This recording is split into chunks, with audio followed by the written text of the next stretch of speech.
Boa tarde, galera do sétimo ano. Que todos estejamos tendo aí uma semana excelente, uma semana bacana, uma semana boa e muito produtiva, né? Assim, infelizmente estou gravando a aula, né? Probleminhas de internet, mas nada que muda. Eu gostaria de estar interagindo, né? Nas nossas aulas online ao vivo, mas infelizmente não existe essa possibilidade, mas aqui a qualidade da aula é a mesma. Só não iremos interagir. Tá legal? A última aula eu falei para vocês de ilhas de calor, né? Então nós vimos lá ilhas de calor na página 248.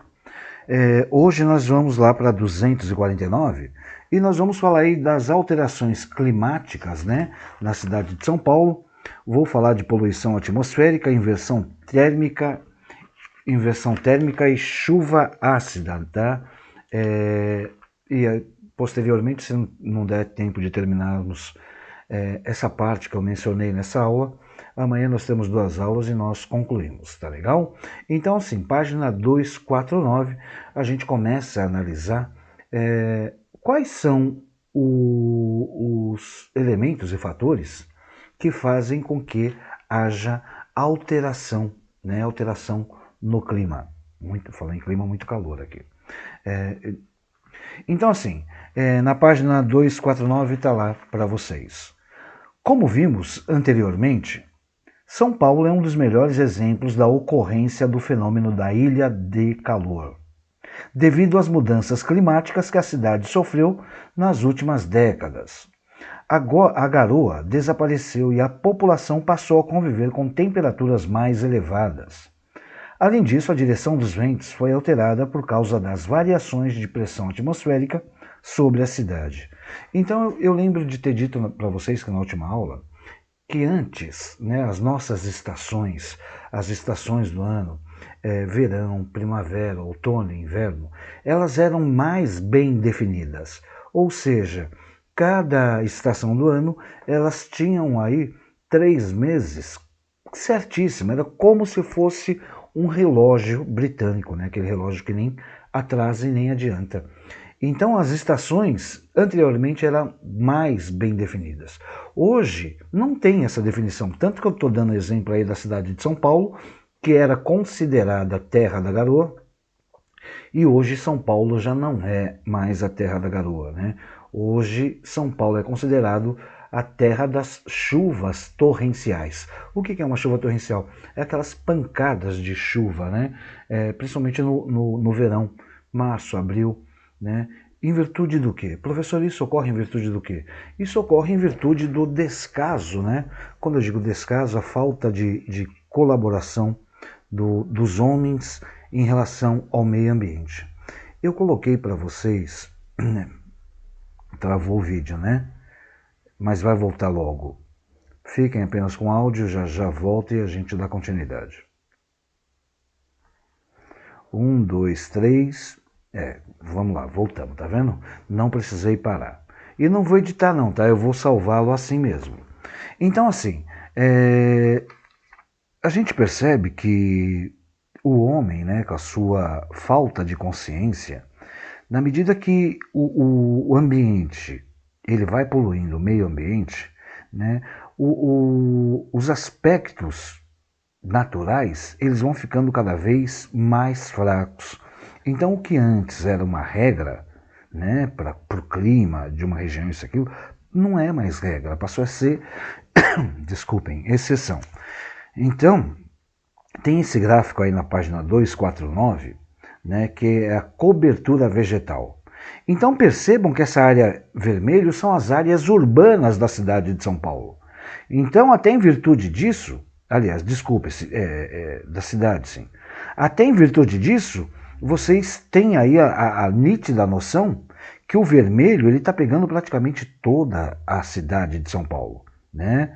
Então, é a área onde praticamente não tem nenhum tipo de vegetação. As amarelas aí são as áreas urbanas com vegetação. Então são os bairros nos jardins, os parques urbanos, os bairros arborizados, a área urbana e periférica e os loteamentos em zona rural. O escuro, mais escuro, são as florestas, né? Então são florestas ombrófila densa, secundária tardia, que é o capoeirão, que nós chamamos vulgarmente de capoeirão, são as florestas ombrófila densa, né, que é na montanha atlântica, floresta ombrófila densa, alto-montanha, que é a nebular, e os campos naturais. O verde, ele se refere aí às florestas ombrófila densa, né, secundária inicial, que são os capoeirões, os bosques e os reflorestamentos em áreas urbanas. O roxinho, que são pouquíssimos, quase inexistentes, é que apenas tem o solo exposto, e o azul é a água.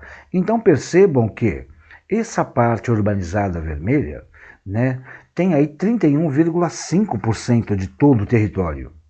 E isso, obviamente, que vai fazer uma diferença muito grande de clima na cidade de São Paulo. Tá legal? Então vamos lá, página 250. Tá assim, começa assim. A observação dos mapas nos permite verificar que as temperaturas elas tendem a ser mais elevadas nas áreas em que há menos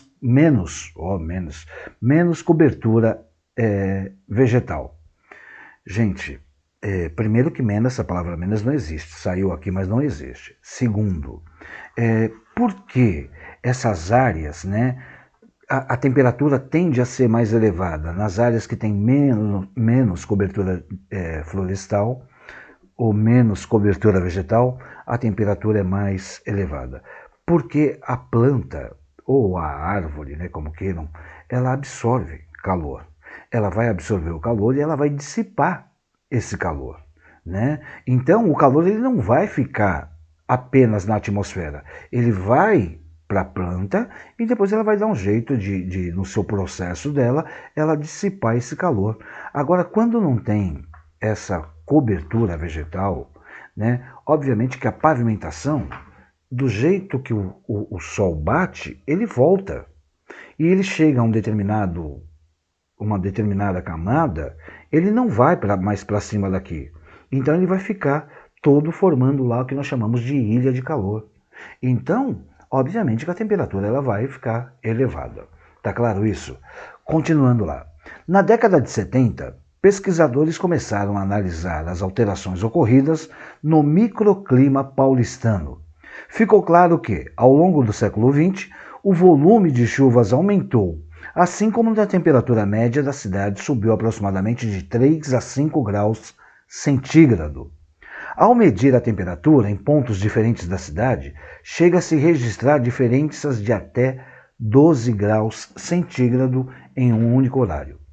Olha, vejam que a cidade de São Paulo ela não é tão grande, mas, por outro lado, o que está colocando aqui é que a variação climática na cidade é muito grande. Ou seja, onde tem mais prédios, onde tem mais pavimentação, ou seja, mais rua asfaltada, consequentemente vai ser mais quente do que uma região que tem poucos prédios, de uma região que tem água, de uma região que tem uma vegetação, de uma região considerada arborizada. Vai ser diferente do centro da cidade, tá? Obviamente que a temperatura no centro da cidade ela vai ser bem mais elevada do que numa região que é arborizada, numa região que tem lagos, que tem água, que tem parque. Tá legal? Então, assim, vamos lá. Poluição atmosfera.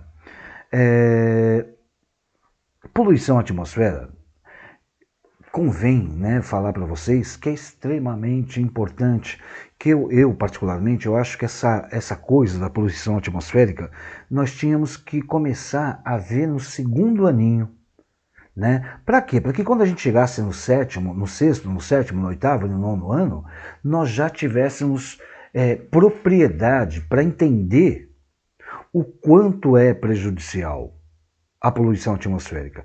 Eu coloquei aqui hoje para vocês, como fundo, né, a emissão de gases de uma indústria. Agora, se uma pequena indústria, né, se ela consegue emitir tudo isso de gás, tudo isso de poluição, imagina numa cidade grande como de São Paulo, a quantidade de carros, né? O que não polui?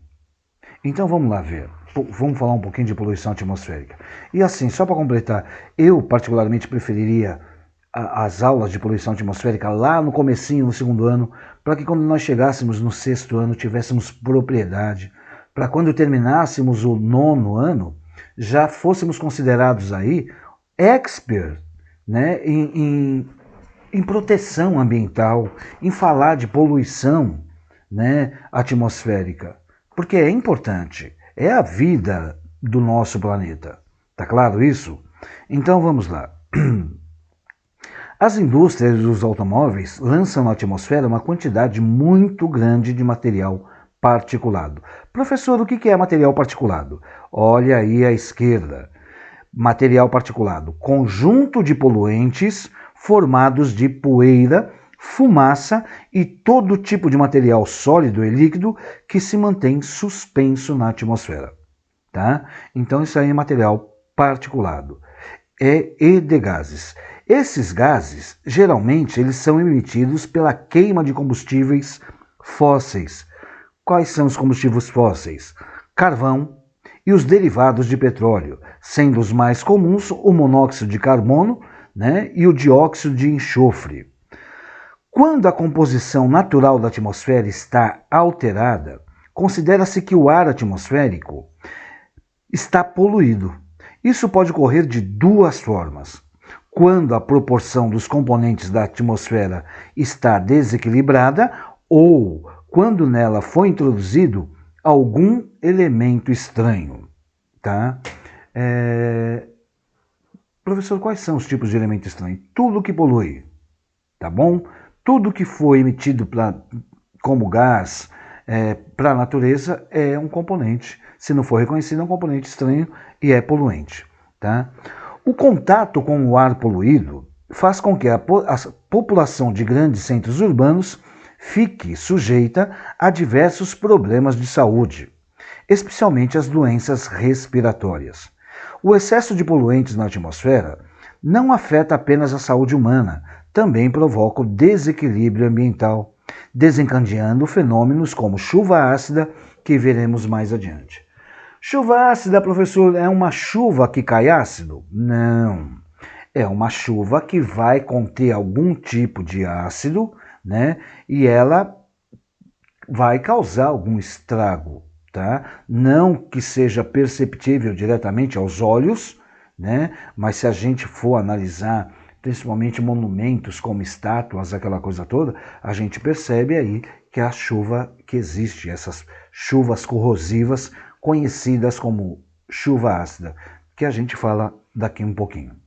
Então assim, página 251 vai falar de inversão térmica. O que vem a ser inversão térmica? É um fenômeno, tá, gente? Então esse fenômeno, ele é atmosférico, natural, que ele é intensificado em dias frios, especialmente no outono e no inverno. Essa é a época da inversão térmica. E o que ocorre nessa inversão térmica? Como que ocorre? Ele ocorre quando uma camada de ar frio fica encoberta por outra de ar quente, alterando a circulação da atmosfera. Então é assim, ó, ar frio e o ar quente, tá? Quando está o ar frio em cima do ar quente, esse ar quente, ele vai conseguir subir? Não. Por que não, professor? Porque o ar frio, eu falei para vocês ano passado, ele é pesado, né? No inverno, no outono e no inverno, esse ar ele vai ficar sobrepujando o ar quente porque ele é pesado. Tá? Então o ar quente ele não vai, mesmo que ele seja leve, ele não vai conseguir subir. E aí vai ocorrer o quê? O que nós chamamos de inversão térmica. Então se aqui embaixo, tá? Olha, aqui embaixo, se aqui embaixo tiver calor e esse ar quente não conseguir ultrapassar esse ar frio, aqui embaixo vai ficar frio. Se for o contrário, é a mesma coisa.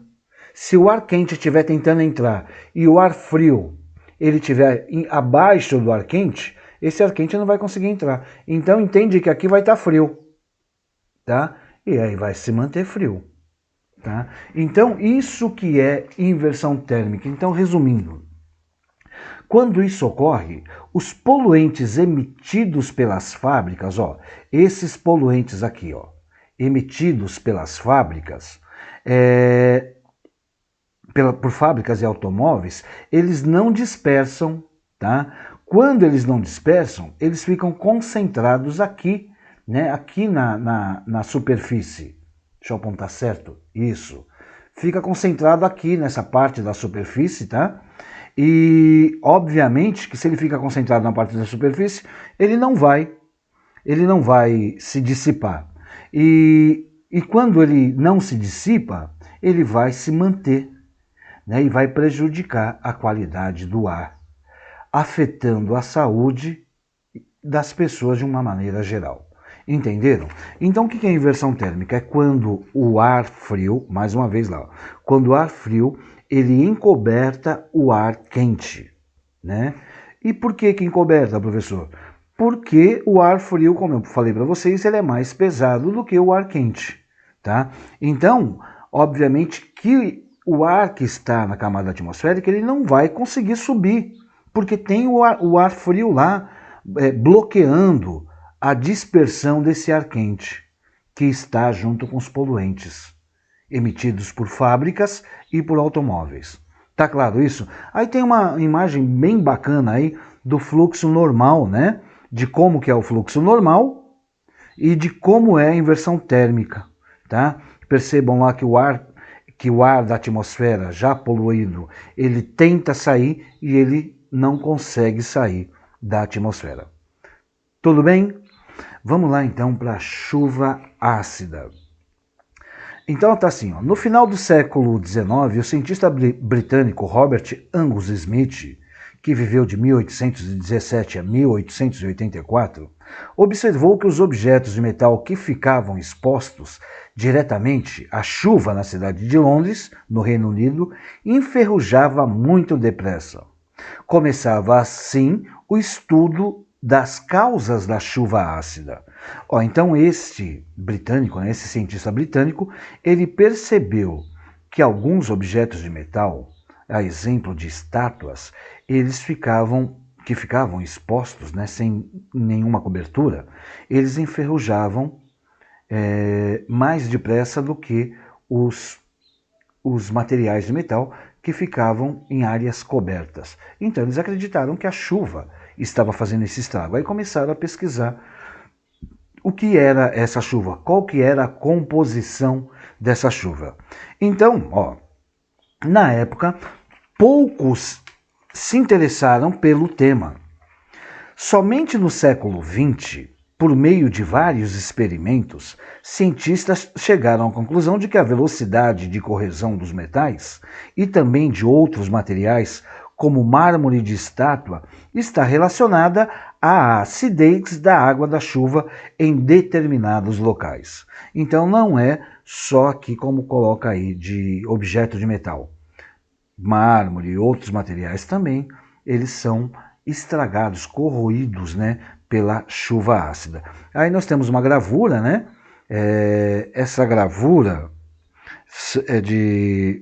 retrata aí cimbalistas, né?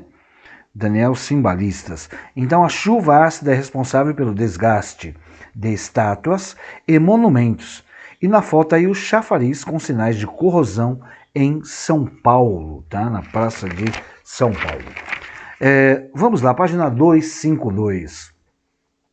Hoje já se sabe que, além dos efeitos causados nas áreas urbanizadas, a chuva ácida também prejudica o meio ambiente. Florestas são destruídas após chuvas com elevado grau de acidez. Então está aí, na página 252, uma imagem de uma floresta, né, totalmente devastada, destruída pela acidez da chuva. O aumento da acidez das águas está relacionado diretamente à poluição atmosférica. Então, gente, ó, todas essas nuvens, né, quando estão próximas de um lugar que tem muita poluição atmosférica, o que essas nuvens carregam? Só chuva? Só água? Não, os poluentes também estão lá. O que é emitido por essas indústrias e por esses automóveis né? Eles ficam nas nuvens. Então, quando cai a chuva, obviamente que vai trazer esses componentes também, tá legal? Então tá lá. São justamente esses gases lançados pelas indústrias e pelos veículos automotivos ou automotores que, ao se misturarem com a água presente na camada do ar que envolve a Terra, alteram o nível da acidez das precipitações, ou seja, alteram o nível da acidez das chuvas.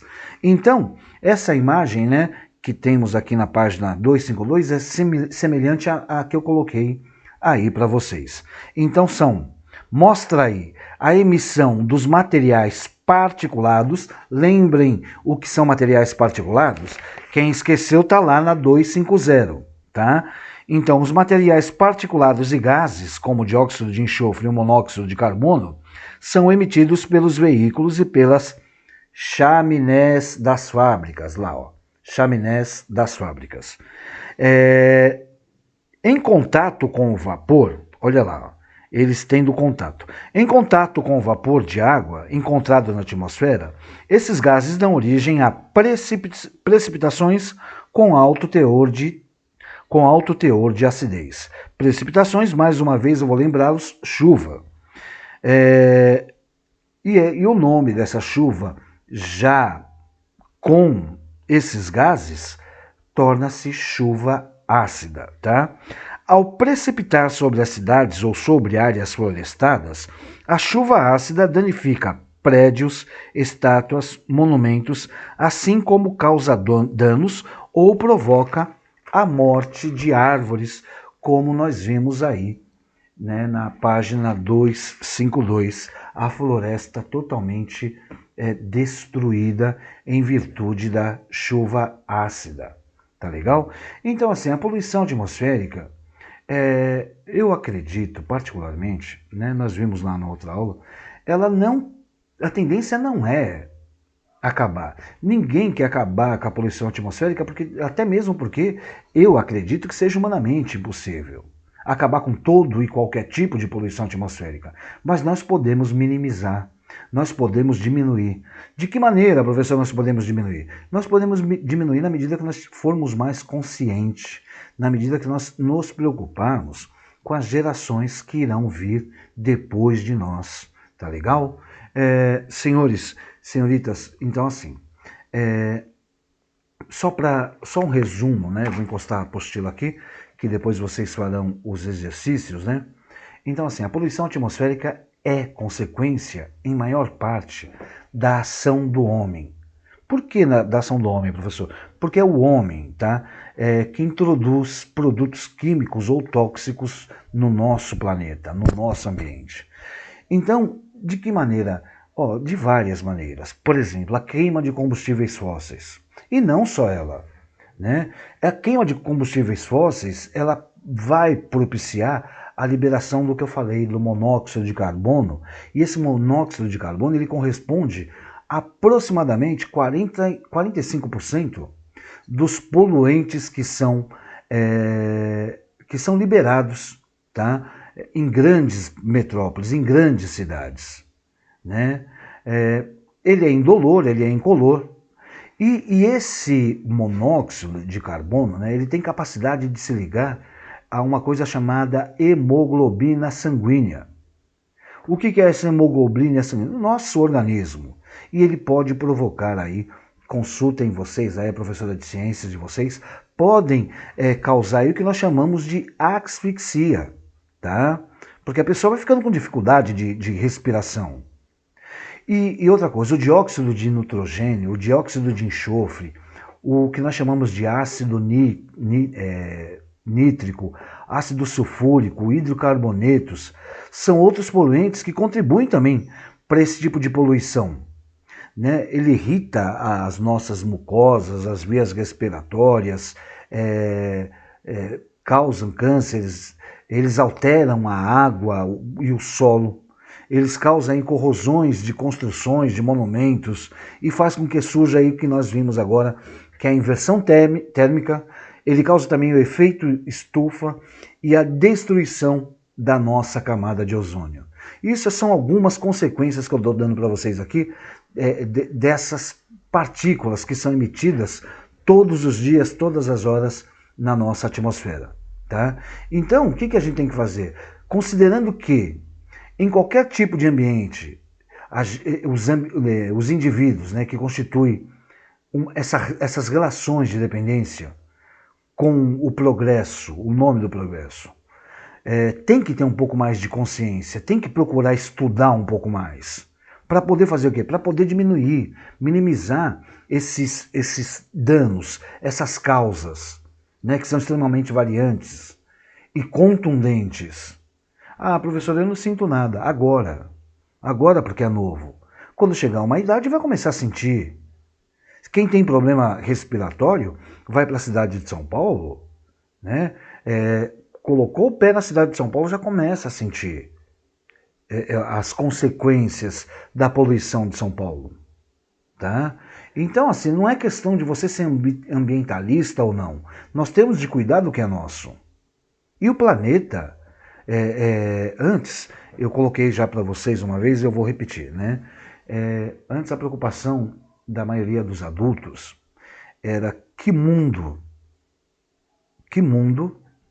que os filhos iriam encontrar. Hoje já mudou um pouco esse ditado, esse provérbio. Hoje, que filhos o mundo vai encontrar? Por quê, professor? Porque se hoje as gerações capitalistas, principalmente, só pensam em lucro, só pensam em progresso, em tecnologia, e esquecem, né, que o nosso planeta precisa de cuidado. Esquecem que o nosso planeta, ele é como nós. Ele adoece. E, no nosso caso, nós podemos tomar uma aspirina, nós podemos tomar um xarope para tosse, qualquer outro tipo de remédio para o mal que nós estamos sofrendo. E o planeta? Ele pode tomar o quê?